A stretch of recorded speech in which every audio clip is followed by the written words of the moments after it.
Witness me! Hello everybody, welcome to this episode of PixlRAW. I am Imperator Nico, and I'm going to be discussing the new movie, Mad Max Fury Road. Just a quick warning, if you haven't seen the movie yet, this is going to be quite spoilerful, so maybe you should just save this review until after you've seen it. Which you should, by the way, if you haven't yet. So where to begin?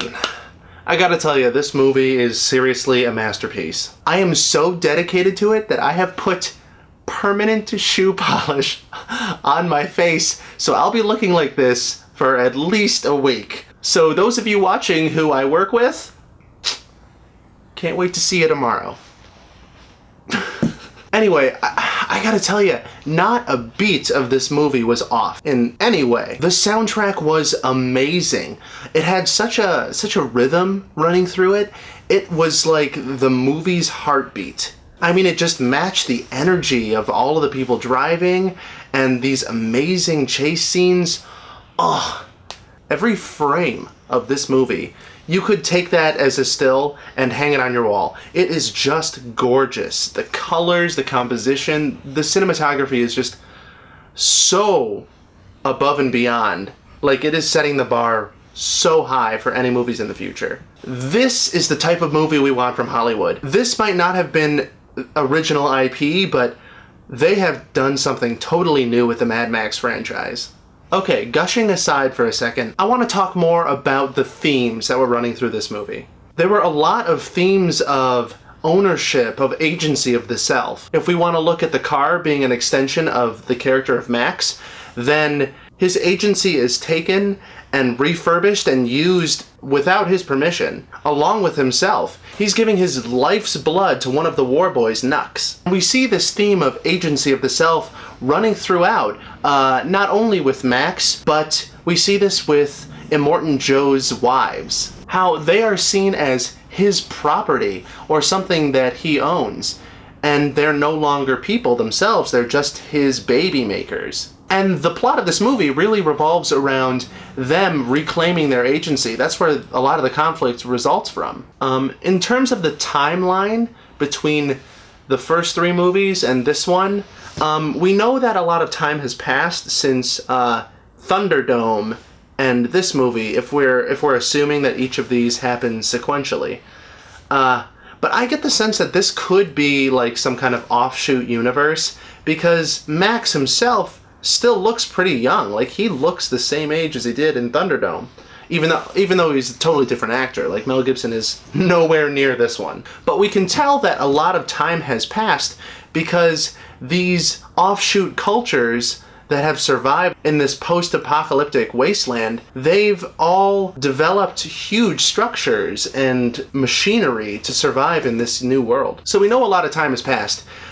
Though I'm not necessarily hung up on the fact that this doesn't fit within the timeline. Something I adored about this movie, and I wish that more of Hollywood did this, was the very forward-thinking approach to feminism and how to treat females on the screen.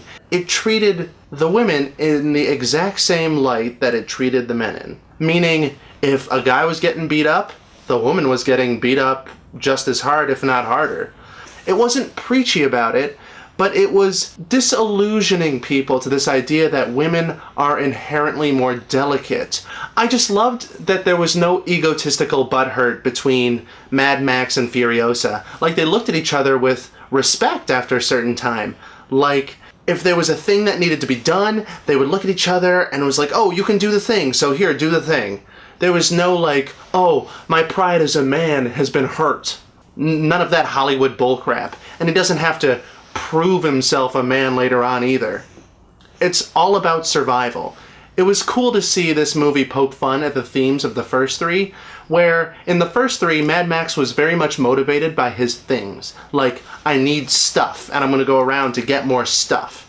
In this one, it's all about survival, baby. There was even this really cute moment where Mad Max and Furiosa are trying to take like a very long-range shot, and Furiosa doesn't want to like tell him that he's doing it wrong, but you can see her kind of behind him like, no, hold it this way, and he's just like, fine, if you can do it, here, you can do the thing. It was almost a bonding moment between the two characters, and it was really cute and really cool at the same time. One of my favorite things about this movie is how it jumps you into this really, really intricate culture that you could see developing after this post-apocalyptic scene has happened. I loved a lot of the ties into like Viking culture, how they believe that when they sacrificed themselves in battle, that was the greatest death they could achieve, and that they would go to Valhalla and forever be with their god king, Immortan Joe. How we can see that they worship the V8 engine, how it's scarified across a lot of their bodies, how the way they pray to Immortan Joe is by making the V8 engine symbol. It is so cool. It was so cool to see this religious and yet still industrial kind of situation that had developed. And I loved seeing the language that developed outside of this culture too. Like, their doctors are no longer called doctors. Their doctors are flesh mechanics, keeping in line with this idea that, you know, machines are basically your connection to your deity. And so their language really reflected that, and it was so interesting to see the level of depth in this culture. You can tell there were a lot of super creative minds behind this movie. Like, each war party from the different cities, when they convened, you could see they all had different approaches to how to build their cars. If you haven't seen this movie yet, what are you doing with your life? You gotta go see it.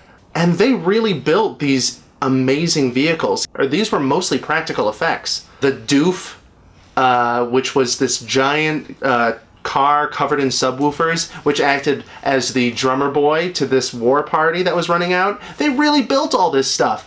The doof warrior who had the guitar, like, that was an actual flamethrower that was shooting out of the end of his guitar. We need to support movies like this, which further the medium of art. Thank you all for watching this episode of PixlRAW. If you've seen this movie, then please share your thoughts about it. I want to know everything. Did you see any kind of theme running through this that you want to talk about? Let me know. I'll be sure to read it. And we'll see you next time. Now I'm gonna go try to scrub this shit off my face.